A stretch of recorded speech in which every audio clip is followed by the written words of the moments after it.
नमस्कार दोस्तों। Rate GK की टेस्ट सीरीज चल रही थी जिसका अगला वीडियो है। देखिए आज के वीडियो का पहला प्रश्न, जोधपुर स्थित रूपायन संस्थान का मुख्य कार्य क्या है? तो लोक संस्कृति का उन्नयन। जोधपुर स्थित रूपायन संस्थान का मुख्य कार्य क्या है? लोक संस्कृति का उन्नयन है। निम्न में से कौन सा शासक जालोर के चौहान वंश से संबंधित नहीं था? जालोर के चौहान वंश से संबंधित शासक कौन सा नहीं है? तो वत्सराज है, वो जालोर के चौहान वंश से संबंधित नहीं है। कीर्तिपाल जालोर के चौहान वंश से संबंधित है। समय सिंह है, उदय सिंह है। बीकानेर का कौन सा शासक अकबर और जहांगीर दोनों की सेवा में रहा है? तो राय सिंह है। बीकानेर का शासक राय सिंह है। उन्होंने अकबर की भी सेवा की थी और जहांगीर की भी सेवा की थी। इन दो मुगल शासकों की सेवा बीकानेर के शासक राय सिंह के द्वारा की गई है। खेजड़ी को स्थानीय भाषा में किस नाम से जाना जाता है? तो जांटी कहते हैं। राजस्थान में स्वतंत्रता प्राप्ति के समय राजस्थान में कितनी देशी रियासतें थी? 19 रियासतें थी और 3 ठिकाने थे।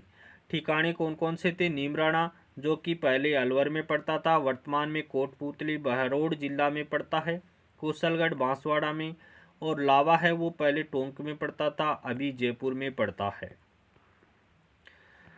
नट नदी, मर्त नदी, सोतर नदी, सरस्वती नदी, दृशदती नदी के नाम से जाना जाता है। तो गग्गर नदी के उपनाम क्या है? नट नदी भी कहते हैं, मर्त नदी भी कहते हैं, सोतर नदी भी कहते हैं, सरस्वती नदी भी कहते हैं और दृशदती के नाम से भी जानी जाती है। कौन सी नदी? गग्गर नदी। लैला मजनू की मजार किस जिले में है? तो अनूपगढ़ में है, गग्गर नदी के किनारे स्थित है। लैला मजनू की मजार है वो गग्गर नदी के किनारे अनूपगढ़ में स्थित है। बीकानेर नगर की जीवन रेखा किससे कहते हैं? तो कंवर सेन लिफ्ट नहर को बीकानेर शहर की जीवन रेखा कहा जाता है। कडाना बांध किस नदी पर स्थित है? तो माही नदी पर कडाना बांध बना हुआ है। कहाँ पर? रामपुरा गांव, माही सागर जिला, गुजरात राज्य में कडाना बांध स्थित है। किस बावड़ी का निर्माण महाराणा राज सिंह की पत्नी या रानी राम रसदे ने करवाया था? तो त्रिमुखी बावड़ी या जया बावड़ी का निर्माण महाराणा राज सिंह की रानी राम रसदे के द्वारा करवाया गया है। त्रिमुखी बावड़ी या जया बावड़ी कहाँ पर स्थित है? तो ये उदयपुर में स्थित है। सर्वाधिक वन क्षेत्र वाला जिला कौन सा है? उदयपुर है। सर्वाधिक वन क्षेत्र कहाँ पाया जाता है? उदयपुर में 12.66% भाग पर वन पाया जाता है। और न्यूनतम वन क्षेत्र वाला जिला कौन सा है? चूरू है। 0.22% भाग पर वन पाए जाते हैं।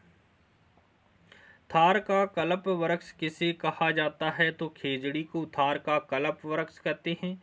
राजस्थान के एकीकरण में कुल कितना समय लगा? 8 वर्ष 7 माह 14 दिन का समय लगा था।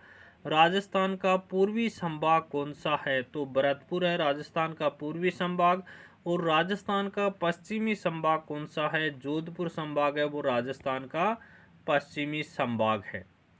देखिए राजस्थान के कुछ जिलों के उपनाम यहाँ पर दिए गए हैं कि राजस्थान की काशी किसको कहते हैं? बूंदी को कहते हैं। द्वितीय व छोटी काशी के नाम से जयपुर जाना जाता है। राजस्थान की लोडी काशी के नाम से बांसवाड़ा को जाना जाता है। उपकाशी डीडवाना, जो कि डीडवाना कुचामन क्षेत्र में आता है, तो राजस्थान की उपकाशी किसे कहते हैं? डीडवाना को कहा जाता है। उत्तर पश्चिमी मरुस्थलीय प्रदेश किस भाग का अवशेष है? तो ये टेथिस सागर का अवशेष माना जाता है। घग्गर का मैदान फैला है। गंगानगर, हनुमानगढ़ और अनूपगढ़, इन 3 जिलों के अंदर घग्गर का मैदान फैला हुआ है। राजस्थान के सबसे ऊंचे पठार की बात करें तो उड़िया का पठार है, जिसकी ऊंचाई 1360 मीटर है और ये सिरोही जिले में स्थित है। राजस्थान के पूर्वी मैदानी भाग में कौन सी मृदा पाई जाती है? तो दोमट मिट्टी, जिसे कच्छारी मिट्टी, खादर मिट्टी, जलोढ़ मिट्टी, कांप मिट्टी या एल्पी सॉल्स के नाम से जाना जाता है। ये राजस्थान की पूर्वी मैदानी भाग में पाई जाती है।